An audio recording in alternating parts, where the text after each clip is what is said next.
Muito obrigado, Sr. Presidente, Sr. Ministro, Srs. Secretários de Estado, Srs. Deputados.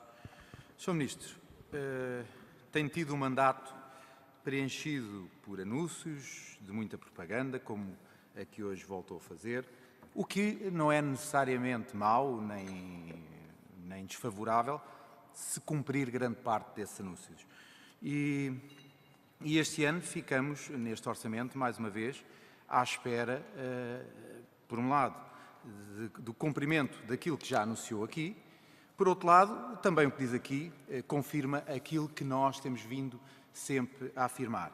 O Sr. Ministro disse que este ano é que vai ser o ano de executar o PDR. Isso confirma aquilo que nós temos vindo a dizer, que efetivamente, nos últimos 2 anos, tem sido uma execução em baixa, uma execução que não tem cumprido com aquilo que vinha do passado. Mas fica esta sua promessa e esta vontade, e se a vontade for cumprida, no fim do ano teremos o setor muito mais pujante e competitivo, com mais PDR a ser cumprido.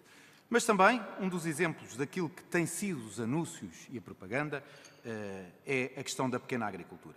E, se bem me lembro, no início do seu mandato, uma das suas grandes paixões e dos seus amores era a pequena agricultura.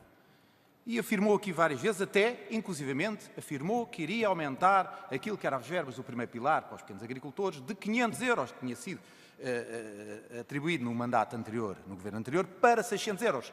Mais 100 euros que o Sr. Ministro fez gala em anunciar. Mas, Sr. Ministro, essa paixão, pelos vistos, está a esmorecer. Começou a esmorecer com aquilo que era a reforma da floresta e, neste momento, com este orçamento, eu posso dizer que houve mesmo um divórcio. O Sr. Ministro divorciou-se dos pequenos agricultores. Ó Sr. Ministro, e divorciou-se a partir do momento que o seu Governo apresenta um orçamento com umas alterações ao regime simplificado do rendimento tributável dos produtores agrícolas da categoria B. Sr. Ministro, este Governo, com a sua complacência, desprezou 85% daquela massa agrícola, que são os pequenos e médios agricultores, que são constituídos por trabalhadores independentes sujeitos ao IRS. O Sr. Ministro, esta medida irá trazer condições terrivelmente desfavoráveis, uma população empresarial agrícola envelhecida, com pouca capacidade de gestão agrícola e gestão empresarial, com baixo nível de qualificação. Esta medida, aliada à possibilidade da deslocação dos fatores económicos que tem no REJAR, que o Sr. Ministro propôs, no REJAR, que é trazer do interior para o litoral a floresta, estas duas medidas juntas serão as medidas mais terríveis que o nosso país já esteve em termos de perda de rendimento para os pequenos proprietários. Sr. Ministro, o Sr. Ministro trouxe a estes homens e mulheres que trabalham o campo, todos os dias, uma perda de rendimento que nem os 100 euros que o Sr. Ministro há 2 anos decidiu-lhes dar os vão compensar. E a minha primeira questão, Sr. Ministro, é se o Sr. Ministro está disponível para apoiar a medida que o PSD vai apresentar na alteração deste Orçamento de Estado, que é eliminar esta questão do regime de simplificado. Esta alteração que o seu Governo quis trazer. Portanto, nós vamos propor a eliminação dessa alteração e eu gostava de saber. Por outro lado, gostava de saber também se ouviu os parceiros sociais para implementar esta medida. Se ouviu aqueles que trabalham a terra. Se ouviu os partidos que o apoiam. Se ouviu o PCP nesta questão. Sr. Ministro, era importante que fosse claro e objetivo nas respostas, porque nós acabamos sempre nestas nossas audições com aqui um conjunto de meias-verdades, com questões difusas e, por exemplo, isso aconteceu no caso do cadastro, não é? Onde o PSD apresentou há pouco tempo um projeto de lei para alargar os 10 projetos piloto e, atenção, os 10 projetos pilotos foram propostos por uma maioria de esquerda. O PSD foi completamente alheio a esta questão. Aliás, o PSD votou a proposta do Governo, que era ter o cadastro alargado a todo o país, tal como dizia a nossa proposta inicial. E, portanto, alguém decidiu que só se deviam fazer em 10 projetos piloto de cadastro. O PSD apresentou um projeto de lei para alargar. Atenção a todos aqueles que estavam abrangidos pelo Fundo de emergência municipal. O Sr. Ministro disse ao DN, no dia 20 de setembro, que o Governo via com toda a satisfação esse alargamento e essa proposta do PSD. Sr. Ministro, o projeto do PSD foi chumbado por esta maioria de esquerda. E afinal, Sr. Ministro, o que o Sr. Ministro disse era só para mandar areia para os olhos das pessoas e afinal não estava de acordo com esse alargamento?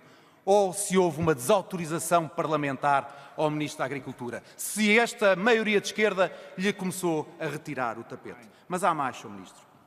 Há muito mais. O Sr. Ministro afirmou há pouco tempo, publicamente, que foi o Parlamento que decidiu a entrada em vigor do novo regime do REJAR 180 dias após a publicação. Que o problema de agora haver uma corrida à plantação de eucalipto era do Parlamento. Ó Sr. Ministro, deixe-me dizer que o Sr. Ministro enviou para este Parlamento, em abril, uma proposta de lei, enviada pelo Sr. Ministro, a 65/13, que no seu artigo 6º dizia: a presente lei entra em vigor 180 dias após a sua publicação. Ó Sr. Ministro, após isto, inclusivamente o Partido Ecologista aos Verdes fez um comunicado a desmentir o Sr. Ministro as suas palavras. Ó Sr. Ministro, não vale a pena continuarmos a mandar areia para os olhos uns dos outros. Até porque os partidos que o suportam, a maioria, já começaram a perceber que o Sr. Ministro é forte em se encolher água do capote quando as coisas começam a correr mal. E, portanto, Sr. Ministro, mais uma vez gostaríamos de respostas claras e concisas. Sr. Ministro, o Primeiro-Ministro foi questionado aqui no debate do Orçamento de Estado por várias vezes pelos partidos que o suportam da maioria de esquerda. E foi questionado quanto ao valor das verbas que reforçavam o setor florestal neste orçamento.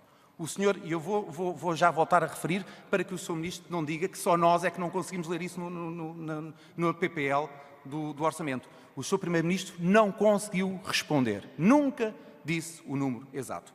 Eu questionei a seguir o Ministro das Finanças e perguntei-lhe exatamente a mesma coisa, até porque era o Ministro que melhor conhece este orçamento. Foi aquele que o construiu. E, portanto, qual era o valor? Também não nos conseguiu dizer. E, portanto, como o Sr. Ministro, em entrevista pública, disse que haveria um reforço para as florestas de 170 milhões, como o Sr. Secretário de Estado das Florestas afirmou que as verbas do Fundo Florestal Permanente teriam de ser reforçadas nos orçamentos de 2018 e 2019.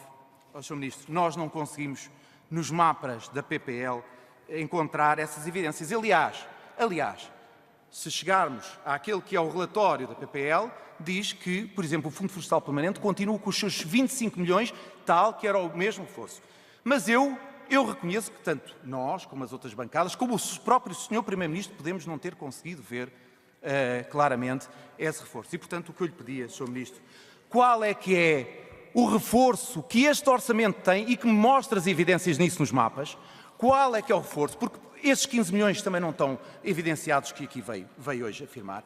Qual é que é o reforço para o setor da floresta, esse setor que desde junho passou a ser o grande vosso desígnio nacional? Muito obrigado.